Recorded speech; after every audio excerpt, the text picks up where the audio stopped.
नमस्ते।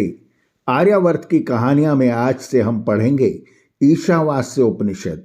इस उपनिषद का प्रारंभ इस मंत्र से या इस श्रुति वाक्य से होता है जो बेहद प्रसिद्ध है।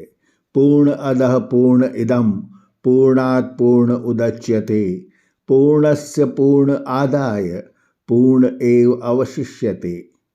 इसका अर्थ है यह भी पूर्ण है, वह भी पूर्ण है।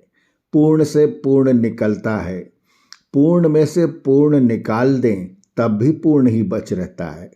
पूरे में से पूरा निकाल लें तब भी पूरा बच रहे, पूरे में पूरा जोड़ दें तब भी पूरा ही रहे। यह अद्भुत बात इस श्रुति में कही गई है। भौतिक जगत में तो ऐसा नहीं होता। 2 में 2 जोड़ दें तो 4 हो जाता है, 2 में से 2 घटा दें तो 0 रह जाता है। ऐसा नहीं होता कि 2 में 2 जोड़ दें तो भी 2 रहे और 2 में से 2 निकाल दें तब भी 2 ही रहे। तो फिर ये किस दुनिया की बात हो रही है और किस चीज़ की बात हो रही है? दरअसल ये हमारे संसार की चर्चा नहीं हो रही, यह बात हो रही है आध्यात्मिक जगत की। आत्मा और परमात्मा की दुनिया में वो गणित नहीं चलता जो हमारी दुनिया में चलता है। समझते हैं भौतिक जगत, जीवात्मा जगत और परमात्मा के जगत में यह लेन देन चलता कैसे है। भौतिक जगत का तो हमें पता है, 4 में 4 जोड़ दें तो 8 हो जाता है, 4 में से 4 घटा लें तो 0 रह जाता है। लेकिन जीवात्मा के जगत में यह नियम बदल जाता है। अगर मनुष्य किसी को प्रेम देता है तो देने के कारण वह घटता नहीं, उल्टा जिसे प्रेम दिया जाता है उसकी प्रतिक्रिया के रूप में हम क्रोध के स्थान में प्रेम जतलाएं तो क्रोध करने वाले का क्रोध घट या हट जाता है। जहां देने से घटने के स्थान पर बढ़ना पाया जाता है। प्रेम दिया तो प्रेम बढ़ा। इसी प्रकार अगर कोई हमें क्रोध में गाली पर गाली देता चला जाए और हम उन गालियों को हंस हंस कर लेते चले जाएं तो हमारा क्रोध गालियां लेने पर भी कम होता चला जाएगा।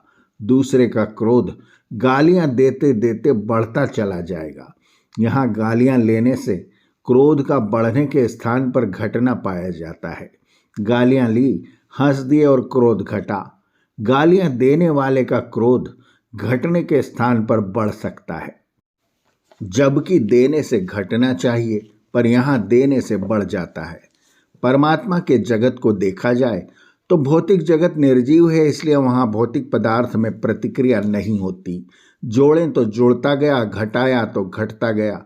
जीवात्मा का जगत सजीव है, वहाँ सजीवता के कारण शुभाशुभ कर्म के द्वारा प्रतिक्रिया होती है, परंतु वहाँ निर्लेपता नहीं।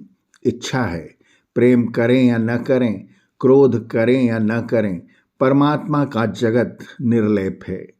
वहाँ कर्म नहीं है, इच्छा भी नहीं है, इसलिए न वहाँ बढ़ती है न घटती है। वहाँ पूर्णता है।